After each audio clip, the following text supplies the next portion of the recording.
नमस्कार दोस्तों, क्या आपने कभी सोचा है कि कैश में गोल्ड खरीदना सही है या नहीं? क्या इसके फायदे हैं या नुकसान?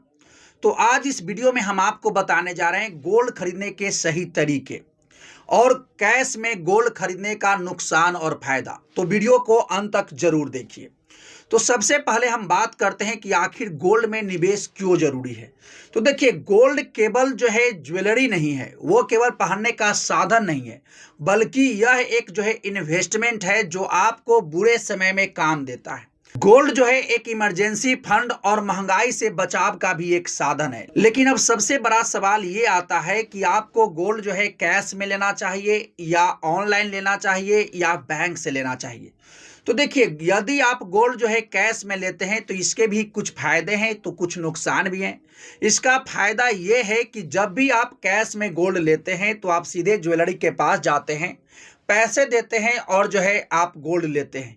इसमें किसी भी प्रकार का ट्रांजैक्शन की आवश्यकता नहीं होती है और सीधे आप और ज्वेलर जो है एक दूसरे से चीज़ें को जो है आदान प्रदान कर लेते हैं। और दूसरा सबसे बड़ा फायदा यह है कि आपका गोपनीयता जो है बना रहता है, यानी कोई नहीं जानता है कि आप जो है कितना का गोल्ड लिए हैं या क्या लिए हैं। और तीसरा फायदा यह है कि 2 लाख से कम का यदि आप गोल्ड लेते हैं तो उस पर जो है पैन कार्ड की भी आवश्यकता नहीं पड़ती है।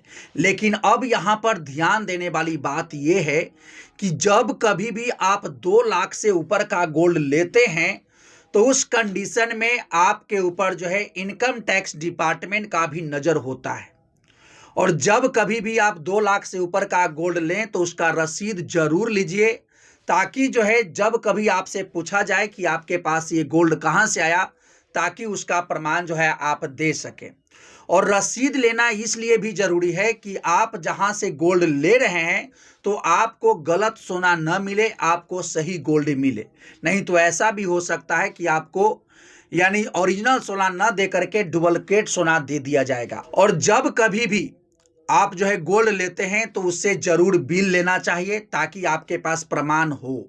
अब हम बात करते हैं कि आखिर गोल्ड लेने का सही तरीका क्या है। तो देखिए, यदि आपको गोल्ड में इन्वेस्ट करना ही है और यदि आप 50,000 से 1 लाख के बीच गोल्ड में इन्वेस्ट करना चाहते हैं, तब जो है आप गोल्ड एक विश्वसनीय ज्वेलर के पास जाकर खरीद सकते हैं। लेकिन उससे जो है बिल जरूर लें ताकि आपको बाद में बेचने में दिक्कत ना हो।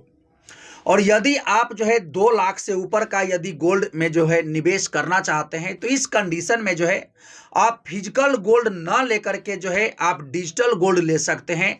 आप गोल्ड ETF में निवेश कर सकते हैं और बैंक के माध्यम से भी आप गोल्ड खरीद सकते हैं, जिससे कि आपको जो है एक सही गोल्ड मिले और आपका निवेश भी जो है सुरक्षित रहे। तो दोस्तों, कैश में गोल्ड खरीदना एक अच्छा तरीका है, लेकिन एक लिमिट के अंदर। लेकिन जब कभी भी आप बड़े ट्रांजैक्शन करते हो तो उस कंडीशन में आप बिना डॉक्यूमेंट के जो है बड़े ट्रांजैक्शन न करें। यदि आपको बिल मिल रहा है या डॉक्यूमेंट मिल रहा है, उसी कंडीशन में आप बड़े ट्रांजैक्शन करिए, अन्यथा आपको यानी नुकसान भी झेलना पड़ सकता है। देखिए, जब कभी भी आप इन्वेस्टमेंट करते हैं तो इसमें समझदारी बहुत जरूरी है। आप अपनी सूझबूझ के साथ ही जो है इन्वेस्ट करें। यदि आप गोल्ड लेते हैं और बिना बिल के लेते हैं तो उस कंडीशन में जब आप बेचने जाइएगा तो आपको दिक्कतों का सामना करना पड़ेगा और आपसे पूछा जाएगा कि ये गोल्ड आपके पास कहां से आया है। इसलिए जब कभी भी आप गोल्ड लें तो उसका रसीद जरूर लीजिए। तो दोस्तों, यही पूरा जो है यानी फायदा और नुकसान था। यदि आपको ये वीडियो पसंद आया है तो वीडियो को लाइक कर दीजिएगा और चैनल को सब्सक्राइब कर दीजिएगा। इस चैनल के माध्यम से लगातार हम आपके लिए जो है यानी ऑनलाइन इनकम करने से संबंधित, यानी रियल एस्टेट से संबंधित और स्टॉक मार्केट से संबंधित और जो है सरकार की योजना और स्कीम से संबंधित बहुत सारी जानकारी आपके लिए लेके आते रहते हैं। तो यदि आप जो है इस चैनल पर पहली बार आए हैं तो इस चैनल को सब्सक्राइब कर लीजिएगा।